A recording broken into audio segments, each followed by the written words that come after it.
There was a political shift in the right wing of this country to become anti-abortion very politically when it was no longer as politically salient to be anti-segregationist. Abortion in lots of places in this country is legal in name only. If a pregnancy is in the process of terminating, the state will need to determine if that is a natural occurrence or if there was some sort of intervention. States can think up any old reason they want to ban abortion, and the federal courts are going to give that the green light. We cannot rely on the courts to protect or expand rights. This is a fundamental shift in civil rights law within 50 years. That is just a fundamental injustice in this country.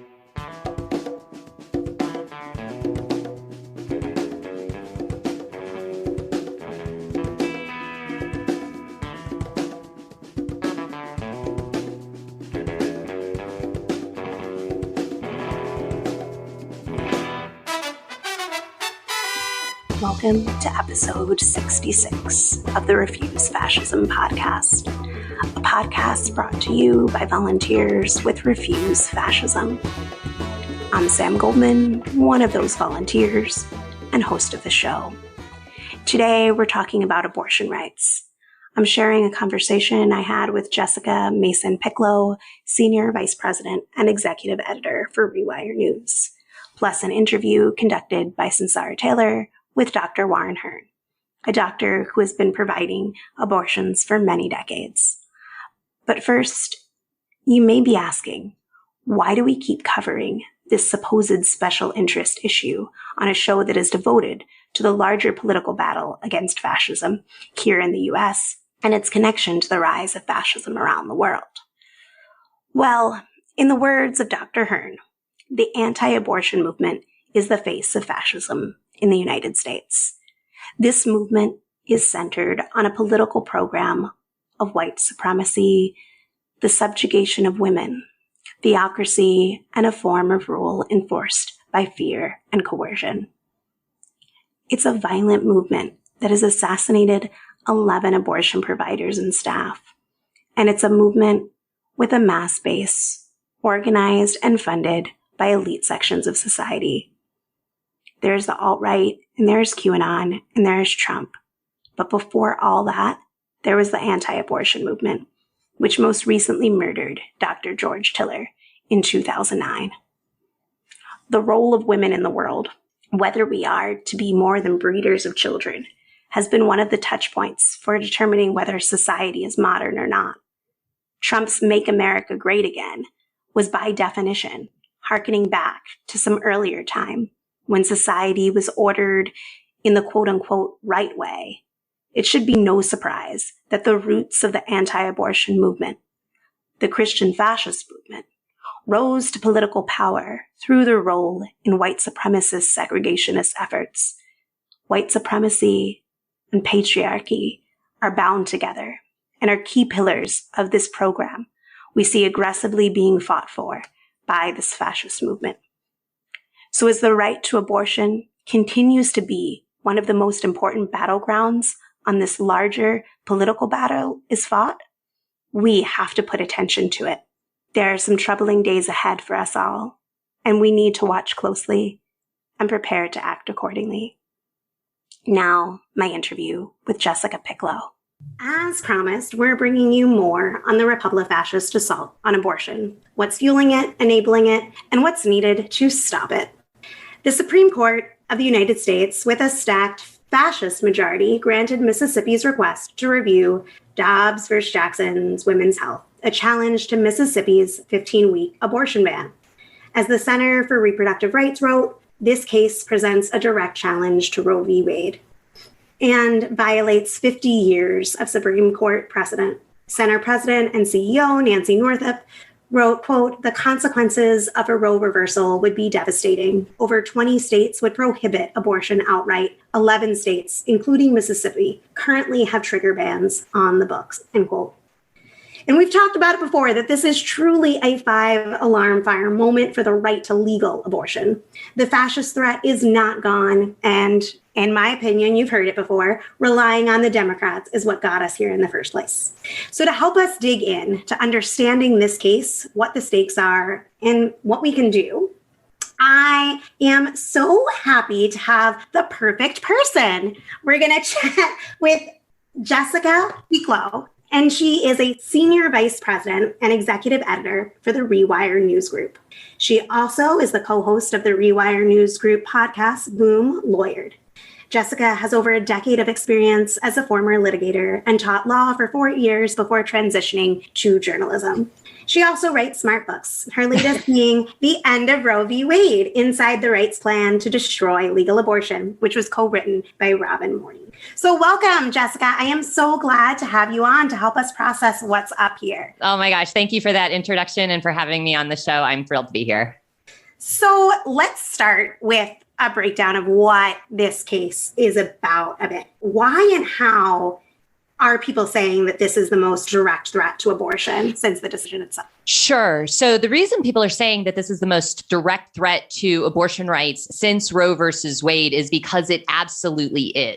So what Roe versus Wade established were a couple legal principles. One, it reaffirmed what we all knew, which is that everybody has the right to reproductive autonomy, right? We don't need the courts to say that to know that that is a fundamental truth, but it's nice when they do. And they said that in Roe versus Wade. So that was the first thing that the court did. And then in Roe versus Wade, they also set forward what are limits on state power to regulate reproductive autonomy. We always talk about Roe versus Wade as a decision about individual rights, and it is, but it is also a decision about the limits of state power. And that is going to become really important as we talk about this Mississippi case. Because in Roe versus Wade, what the Supreme Court did was say that there are limits of when a state, the government, can come in and restrict an individual's reproductive autonomy. There are some times when the state has no power to do that. And then there are times when the state has a lot of power. Roe versus Wade said that the state has really no power to do that before viability, that states can't ban abortion outright before a fetus is viable.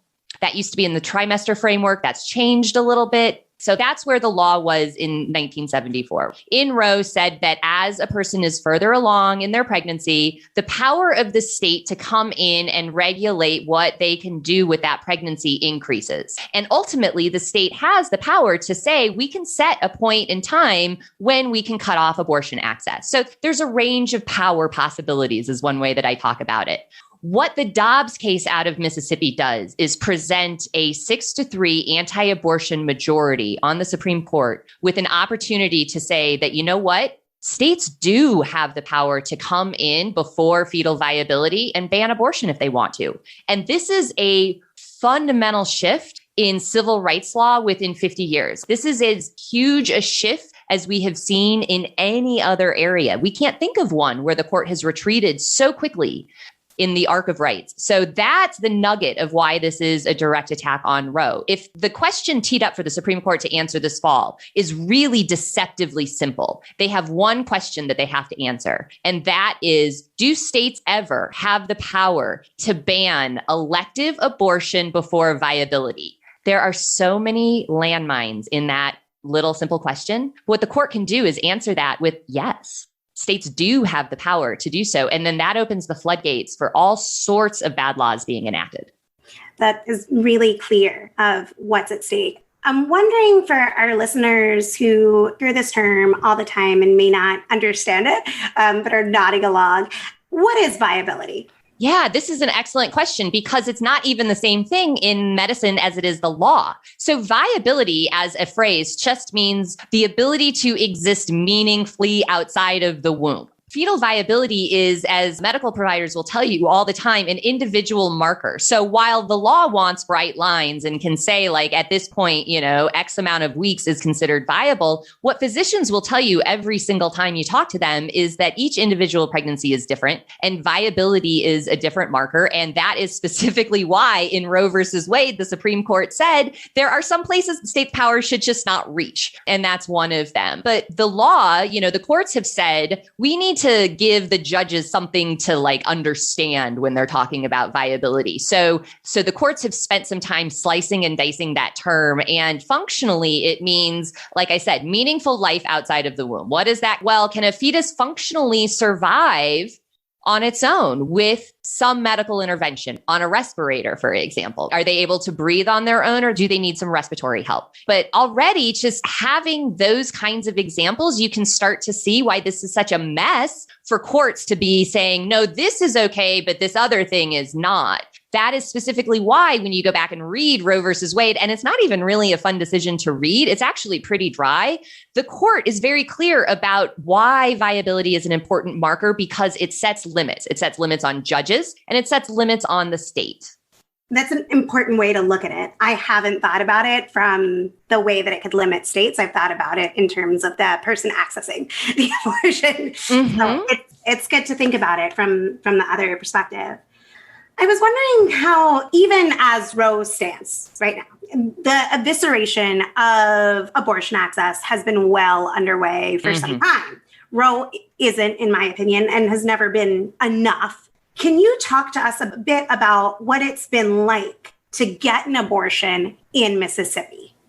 Sure. I mean, I can't personally because I have not tried to get an abortion in From your understanding. But as somebody who has existed as a journalist in the space for over a decade, and in particular, I think Mississippi is really an excellent example because it is in some ways interchangeable and in some ways also very unique. So what folks need to know about Mississippi is that it is one of a handful of states with only one clinic to service the entire state. And at most, Mississippi sees maybe 25 to 5,000 patients in the scope of the entire year. And that's really not a lot when we think about the number of people who need access to reproductive health care, right? So folks are already in the state of Mississippi limited to where they can access care and have been for some time, limited in terms of how they pay for care because Mississippi is one of a lot of states that makes it very expensive. Medicaid won't cover, for example. And also there are insurance bans in place. So if you do have private insurance, the chances that it would cover your abortion are really slim to none if it's something that exists for most people.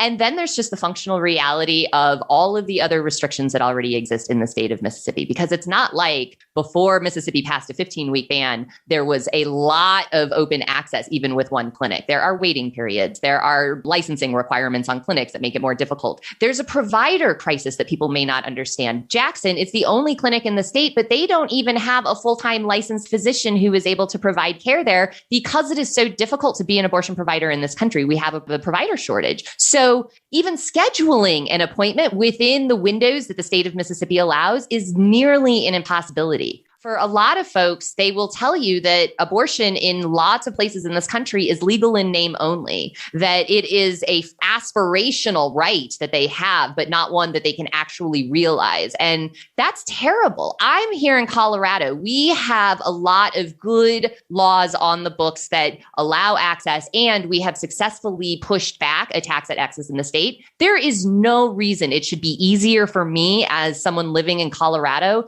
to access reproductive health care and get an abortion if I need it than somebody living in Mississippi. That is just a fundamental injustice in this country. I couldn't agree more, Jessica. To me, I think of like an apartheid situation. I'm in an urban center, so like I have access, but other parts of the state I'm in, it would be the vast majority of the state, extremely difficult. So I think that it's a really important point you're making. One of the many things that has been puzzling so many is why is the Supreme Court taking the case when they could and so frequently just say no? Mm-hmm. When for 50 years they have, and lower courts have done so. The answer to this question is why advocates are as chilled about this case as they are. As folks have asked me the question, one of the things that I explain to folks in that it takes 4 Supreme Court justices to decide to take up a case, but it takes 5 Supreme Court justices to decide to change the law. And I don't believe that the court would have taken this case as an opportunity to say that it wants to reaffirm all of Roe versus Wade. I do not think with 3 Trump appointees, all of whom pledged via their Federalist Society ties to strike at Roe versus Wade, if given the opportunity, that we should do anything but take them at their word on it. So the reason the court took the case now is functionally because they could.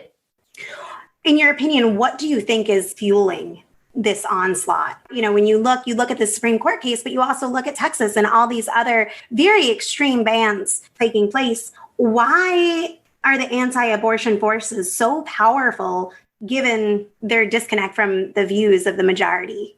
The place where the anti-choice movement deserves credit, and I'm not saying like in a good sense, is that they have been really very unified in their vision against abortion rights since the ink was dry on Roe versus Wade. And honestly, this actually predates the legal decision. There was a political shift in the right wing of this country to become anti-abortion, very politically and publicly anti-abortion, when it was no longer as politically salient to be anti-segregationist. So that shift from opposing desegregation efforts to opposing legal abortion is a real one in this country that predates the decision. But once the decision came down, then it was all hands on deck as far as the anti-abortion movement is concerned. And not just in terms of this is the goal, but executing on the goal and understanding that it would be a goal that would be impossible to execute without capturing the federal courts. So we cannot have a conversation about what is happening with abortion rights right now without also having a conversation about what has been happening with the federal courts for the last 10 years. Because during the Obama administration, Republicans blockaded almost all of Obama's nominees. I mean, Garland gets the most attention, but Mitch McConnell literally blocked nearly all of Obama's appointees. Trump gets elected, they stack the courts, and so now it's game on. Like, they know that it's rigged. They're not even shy about it. I mean, I think in response, folks who vigorously support abortion rights need to call out how blatantly political it is, because there is going to be a whole lot of conversations when the court hears arguments about, well, maybe it's not so bad. Maybe John Roberts will go a different way. And the thing is, we can't fall for that. We know who they are. They're telling us. So let's not get distracted. I really appreciate that last point. I mean, there's so many people of, we don't know with Roberts. We don't know what he'll do. And a lot of like, he just hated Trump. No, they've told you who they are very clearly. And they keep telling you. Yeah. And if we don't start believing them, we're going to be in for a world of hurt. Exactly. So, yeah. You know, I've been talking with younger people who don't have, there's no pre-Roe memory. And I was wondering whether you could help explain like why this is so important. Not that people think that the women and others seeking abortion in Mississippi are not valuable, wonderful people that deserve bodily autonomy, but why does this matter for all people? And maybe how does this connect to some of the trigger laws and the federal judiciary that you talked about being remade under Trump? Yeah. So before the court took this case and before coronavirus, I would speak on college campuses a lot. And in particular, I would go to college campuses in the South. You would think that going to a place like the University of Arkansas, for example, would be super hostile to talk about abortion rights. And sometimes the folks there are all lovely, but certainly Arkansas is a contentious state for this issue. And so I like to use it as an example for a lot of reasons. Abortion is politically very contentious. There's a big fight around Medicaid, which is also sort of another conversation that we need to have as we're having that. And there's a real evangelical presence in education. When I would go and do talks like this, I always started them with a survey, which was, how many of you here had any kind of sex ed that wasn't abstinence only? And a show of hands would show me that in an intro class of 200, maybe a handful had something beyond abstinence only. Because, a lot of folks are coming from Baptist evangelical backgrounds, not there. When you start with the understanding that there are people who just don't even know how babies are made at a very baseline level, and that they then never really learn that and get elected into office, that's an issue. So there's part of that. But there are ways to connect with even these folks. And these are some of the points that I use. Abortion bans sound bad, maybe tolerable if you're one of the people who think it's not going to be something that I need. But nobody knows how a pregnancy is going to turn out. Nobody knows if they're going to end up in a miscarriage. And if abortion is legal, then anytime a pregnancy goes sideways, there is an automatic criminal suspicion. And it's not because we want there to be. It's because the law now dictates that terminating a pregnancy is a crime. And if a pregnancy is in the process of terminating, the state will need to determine if that is a natural occurrence or if there was some sort of intervention. That's an investigation. So back to my students in Arkansas. They all have pastors. They know people who are perpetually pregnant, right? Quiverful families have 10, 12 kids. When you have families that big, you know people experiencing miscarriage. I ask them quite point blank if they want state troopers showing up and rooting through their pastor's garbage. Because if their wife had a miscarriage, that's what's going to happen. It's silence. It's crickets. People don't put those things together because the right has done such a good job of controlling all of the messaging around abortion. So that's one example that I use.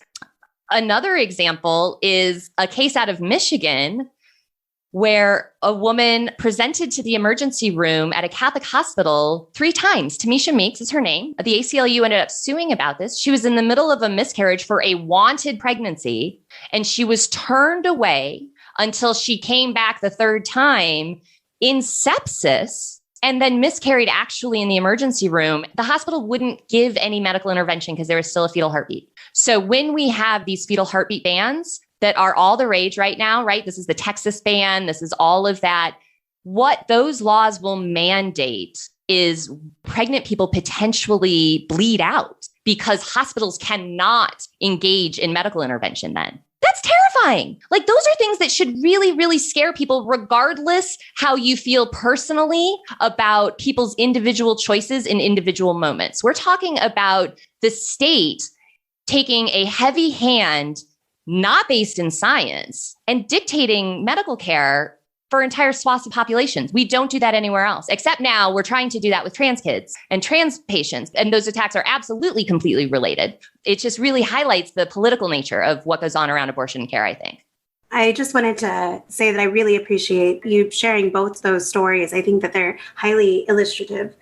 And with the quote unquote heartbeat bills, I think it does raise this personhood question, which is, connected to that, even in the discussion of what's the future for trans kids. Who is deemed a human being? And is it fetal tissue, or is it the person sitting on that table whose lives on the line, And I think that there's tremendous stakes involved in what you decide in that question. I was wondering if you could walk a little bit through.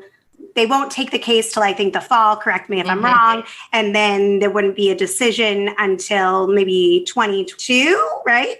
Yeah. So the timeline on this is going to be wild for folks because there's like all of the flurry of activity right now. And then it's going to be kind of like hurry up and wait. So we don't know when oral arguments in this case will happen. We believe that they'll probably happen in November. It's just based on some of the early filings by the parties involved.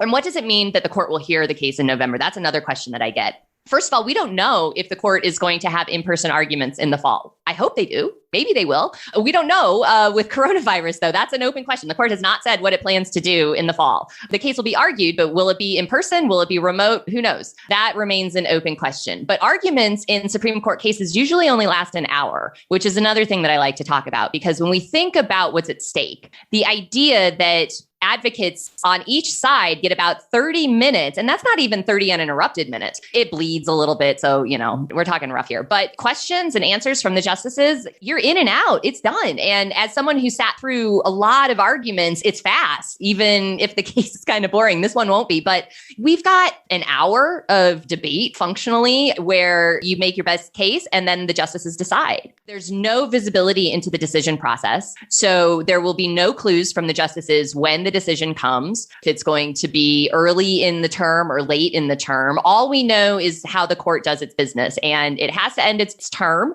by the end of June, which is basically, we're talking now. So like this time next year is probably when we'll have a decision. And what would the effects be immediately if they agree with Mississippi? Yeah. So the devil's really in the details here. So this is where things can get really messy at the Supreme Court because the court could deliver what I would call a clean decision. That is one where there's a clear majority and a clear minority and a clear statement of the law. We are modifying the central holding of Roe versus Wade and say that states can go in and ban abortion before viability if they want.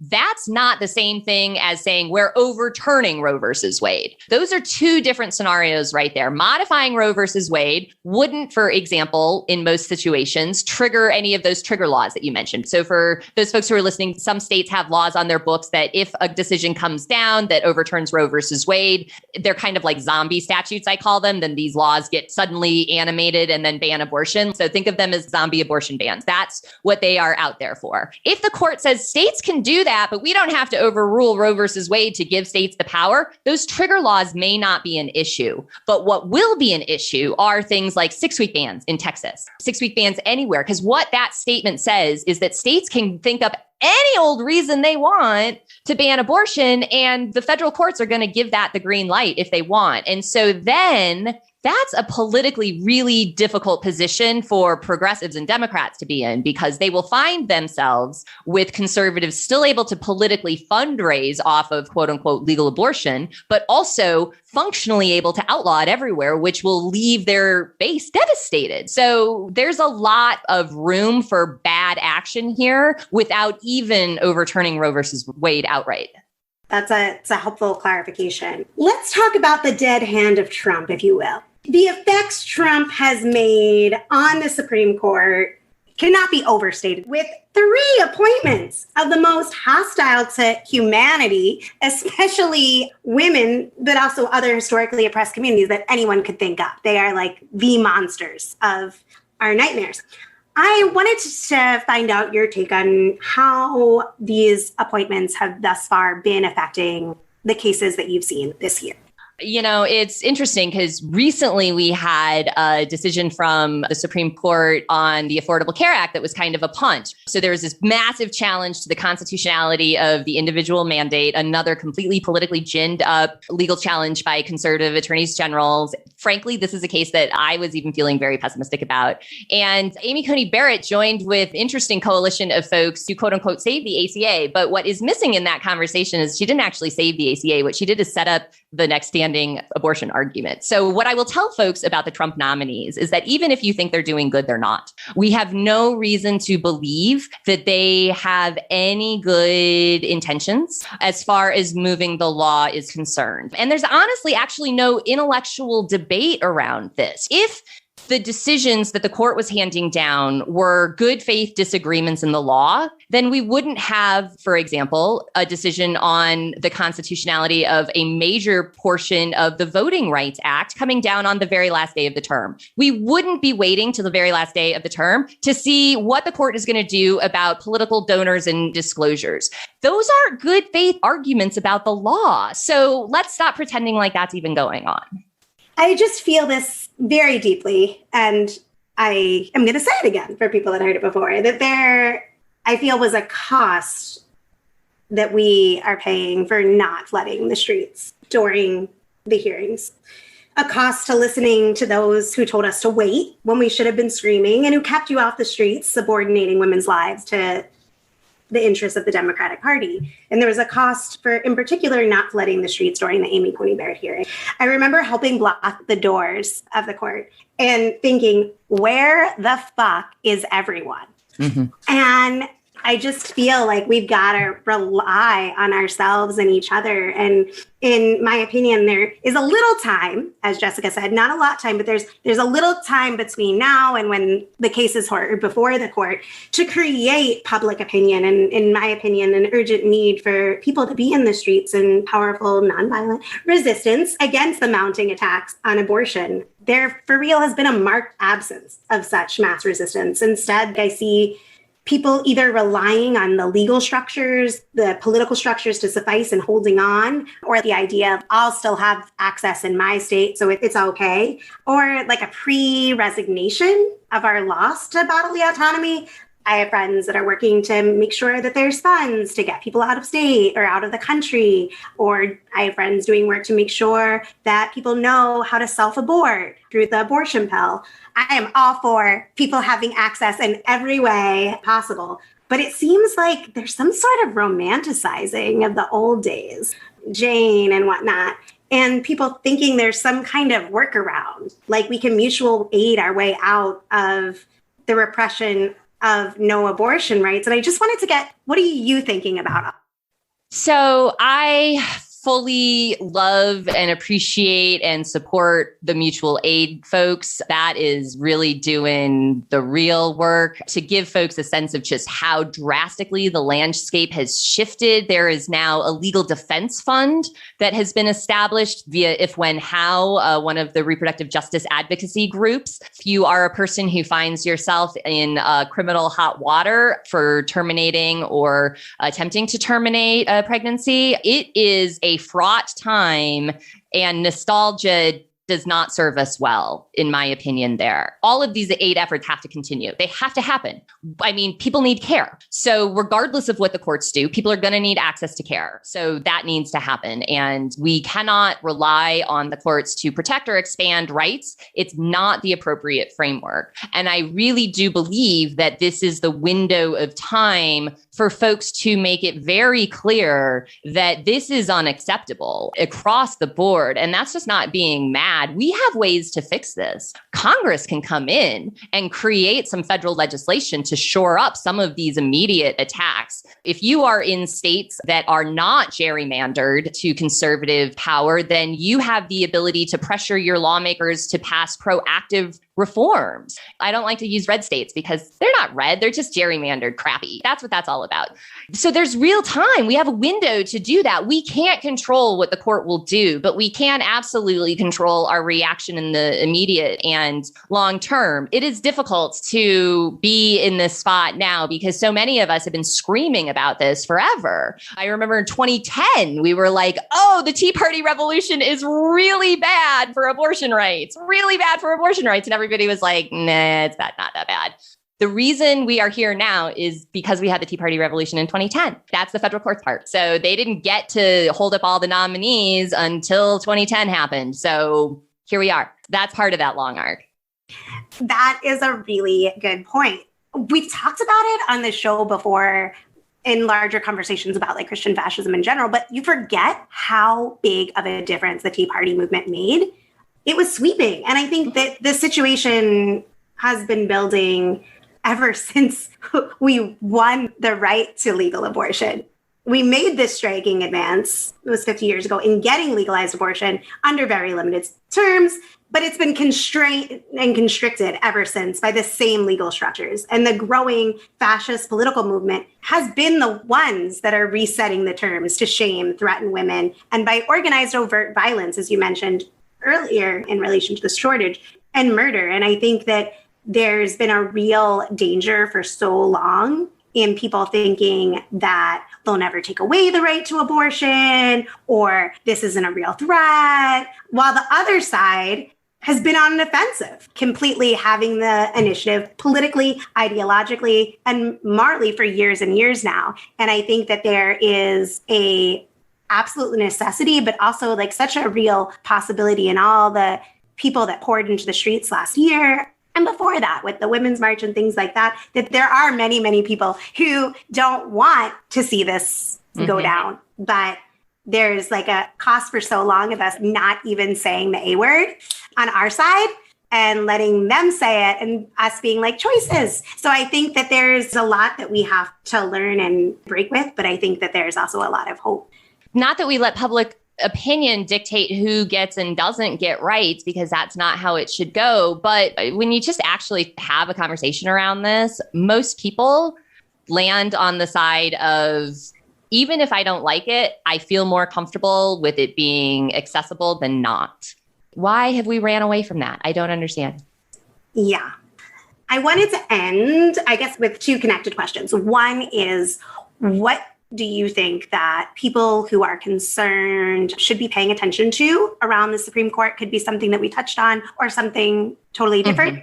And if there were any things that we didn't discuss that you think is really important that people think about. Yeah, absolutely. End the filibuster. There is no progress on any of these fronts if the filibuster remains in place. It is a fluke. I mean, honestly, it's a copy editing mistake that is now oppressive. Amani and I have talked about that on our podcast before. So definitely end the filibuster and really push folks on court reform. This is a really important moment because one example that I use in this space is we used to expand and contract the federal courts all the time. The reason we have 9 Supreme Court justices now is because we used to only have 9 federal circuit courts of appeals. It used to be that we had a Supreme Court justice for every court of appeals. Well, there are now 13 courts of appeals. We should have at least 13 Supreme Court justices by that math. So there's lots of non-political reasons why we should do that actually also help progressive causes because the courts have been so broken. For folks who really want to get granular on the law and the courts, and in this case in particular, my colleague Amani Gandhi and I on our podcast, Boom Lawyered, have a weekly feature called This Week in JWU, where we talk about details in the case.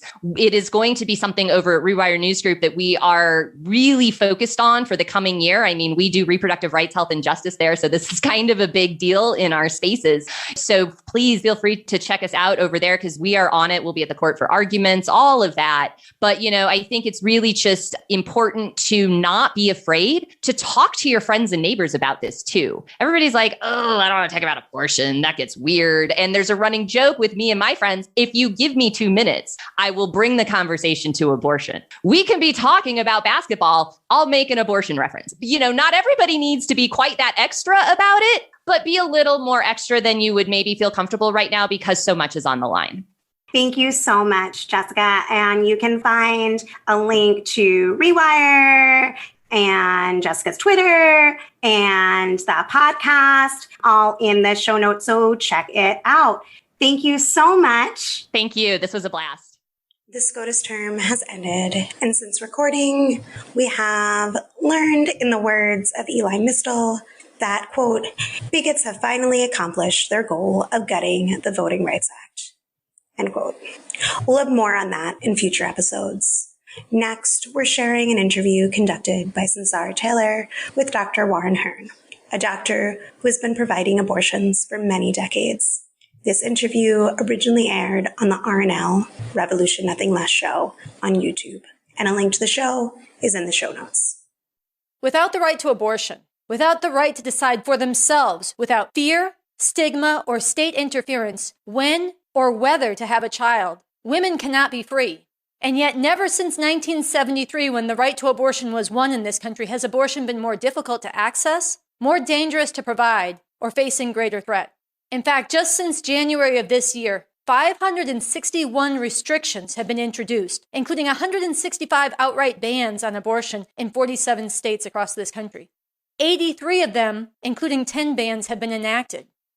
Most alarmingly, the Supreme Court recently agreed to hear a case that could fundamentally challenge Roe v. Wade, the decision that legalized abortion in 1973. So it is with tremendous appreciation for his life's work and for agreeing to come on this show today, on the RNL show, that we welcome our next guest. Dr. Warren Hearn has been performing abortions for women for nearly 50 years. He has faced threat and violence. He has seen colleagues and friends assassinated, and yet he has never backed down in the face of this.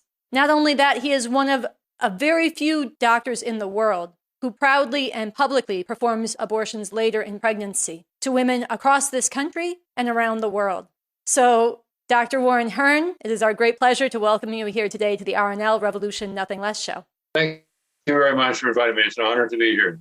So, Dr. Hearn, abortion is one of the most common procedures for women to get. I believe 1 in 3 or 1 in 4 women will get an abortion in her lifetime. And yet it's one of the least spoken about, most shamed and stigmatized medical procedures. And I wonder if you could talk about who are the women that you serve, what brings them to your clinic, and why this is so important to their lives. Well, I think that one of the things to think about is the fact that pregnancy is not a benign condition. It's a life-threatening condition. Women die from being pregnant, and that's been always true in all human history. But the main fact is that women need to be able to make the decision not only to protect their health, to be able to continue their lives, and it's not simply be at the mercy of their reproductive biology. And I think that women come in and they're, for example, very young women who adolescents say, I'm not old enough to have a baby. I don't know what to do. No education, no job, no partner, not able to support a child, not able to take care of a child. And some of them are not ready even to take care of themselves.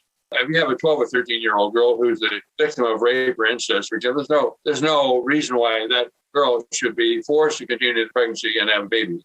And then you have young women who are just starting their lives and they're pregnant and they're not ready to be a parent. They want to finish their education. They want to have some security. They want to have a partner, or maybe they have a partner who is unable to help them. Then you have women who are later in the reproductive age who, in fact, have a desired pregnancy, but have a catastrophic complication of pregnancy. Just recently, a young woman came in from a red state where she couldn't get an abortion. And her doctors had discovered that she had conjoined twins, were joined at the chest. There was one heart. There was no hope of any survival. Pregnancy was a threat to her life. The only way that they normally manage this obstetrics is to have the patient go to term and then do a vertical C-section incision, which damages the uterus. It's much more likely to rupture the next pregnancy. It's a very dangerous situation, and there's no hope for survival. We took care of this woman, and she came in. She was extremely hostile to us, angry, contemptuous. We had her attitude toward me was disgust, contempt, because I perform abortions. We took care of her, and we got her through that. And she and her mother were very, very moved, and they wanted to hold their babies and grieve, and we helped them do that. Many things about that. And anyway, this is someone desperately needed to have this procedure, which we did, and saved her having this C-section. But in another century, this was a death sentence. This pregnancy was a death sentence. And I work in the Peruvian Amazon. I worked there since I was a medical student in 1964. Out there in the Amazon, tribal society, this pregnancy is a death sentence. So we need to be able to have the freedom to help women, no matter what the situation is. The anti-abortion movement has claimed to be motivated by the desire to preserve life. And in fact, what they are doing is endangering the lives of real people, women. You have frequently called this out and said the anti-abortion movement is the face of fascism in this country. And I wonder if you could talk some about that. Well, it is. It's a violent fascist movement led by white supremacist Christians. And they have laid the groundwork for people like Donald Trump and the radical right of the Republican Party. First of all, the anti-abortion movement is a violent fascist movement. It will stop at nothing to impose their views on other people, up to and including assassination. They've assassinated 5 of my medical colleagues. They've killed a bunch of other people. They assassinated one of my best friends, Dr. George Tiller. I'm on the hit list. They've tried to kill me, and my life is at risk every single day. These people are opposed to democracy. They're opposed to individual freedom. They're opposed to free speech. They're opposed to basic premises of Western society. And now, under Trump, they were running the government. And I think that one of the most dangerous things is that the radical political right has joined 45 years ago with the radical religious right, formed this movement, which is about power. It has nothing to do with protecting women. By keeping women from having contraception and safe abortion, this leads to more unplanned pregnancies, more abortion, and more maternal death. The women died by the thousands before we had legal abortion in this country. That's what they want. They want to punish women. So there's a mixture of authoritarianism, the linkage to the Republican Party to get power. So the Republican Party now is a fascist political party.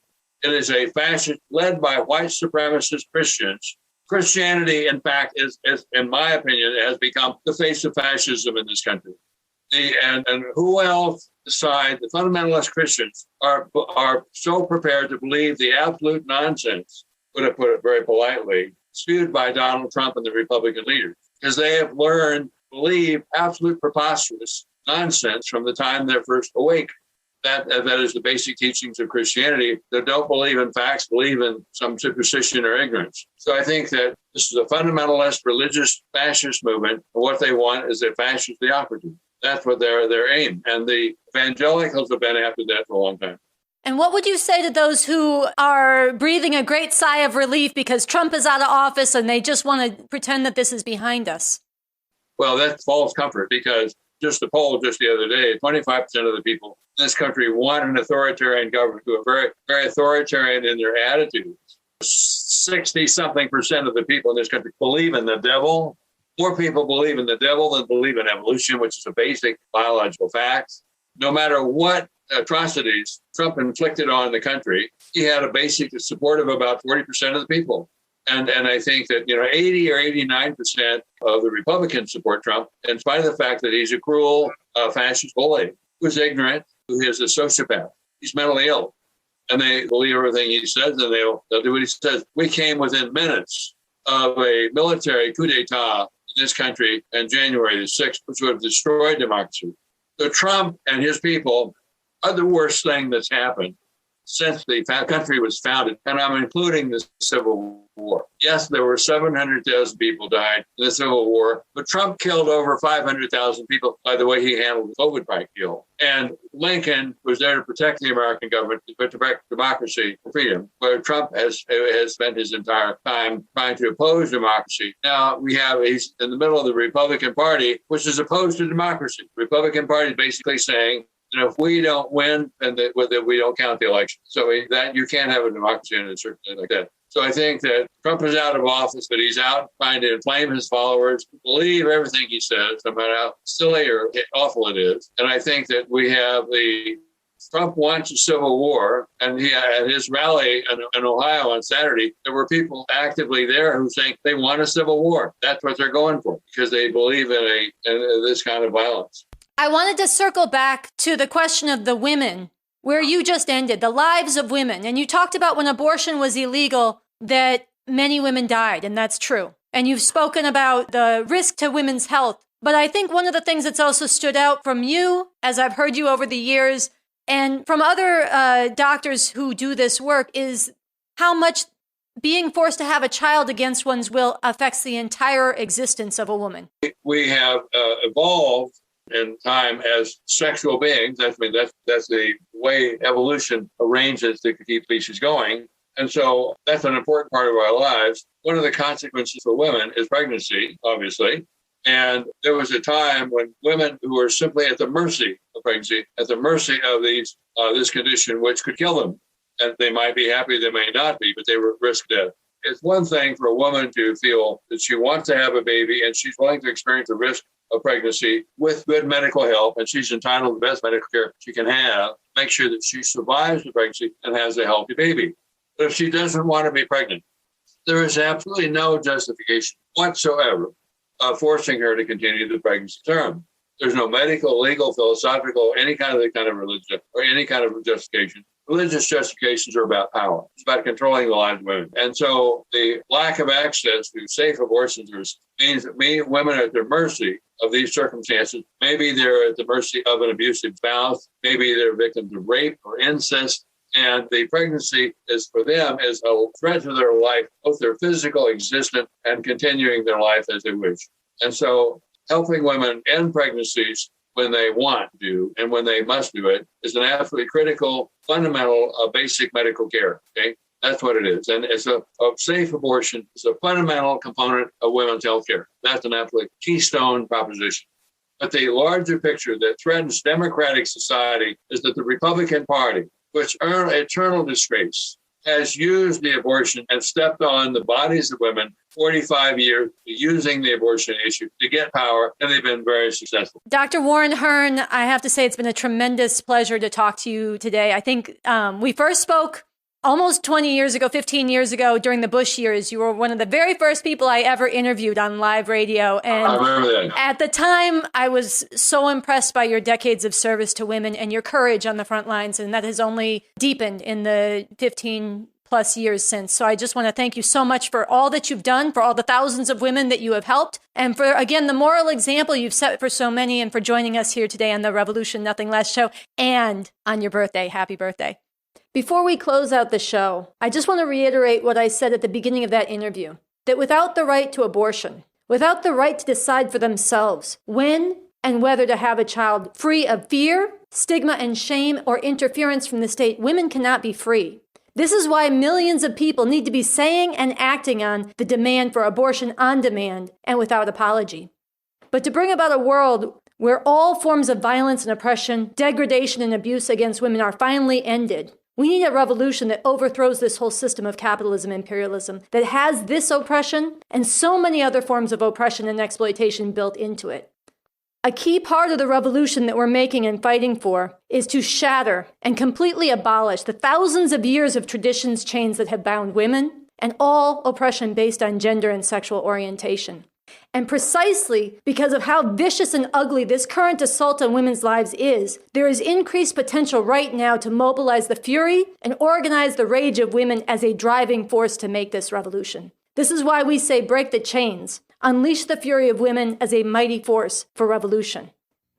Thanks for listening to the Refuse Fascism podcast today. I know some of you are rejoicing that the Trump organization was indicted this past week. And certainly it's a pile of crooks. However, I want to encourage everyone who hasn't already to go and listen to last week's episode, number 65, with lawyer and writer for Slate.com, Dahlia Lithwick.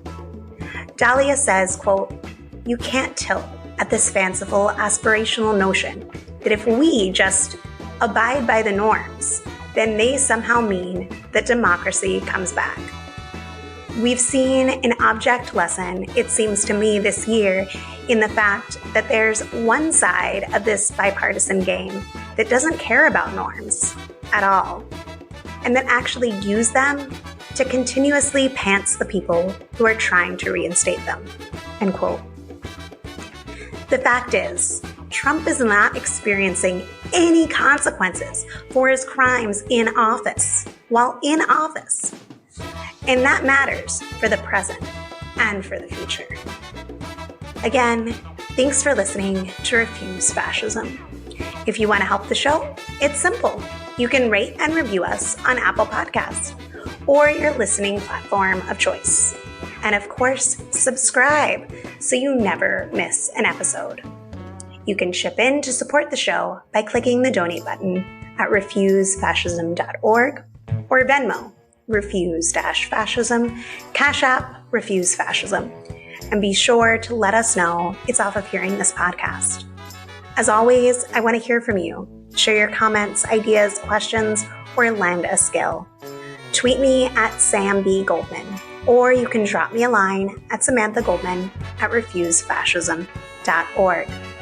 Or leave a voicemail by calling 917-426-7582.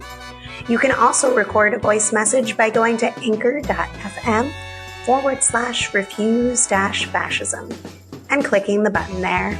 You might even hear yourself on a future episode. Thanks as always to Lena Thorne and Richie Marini for helping produce the show. In the name of humanity, we refuse to accept a fascist America.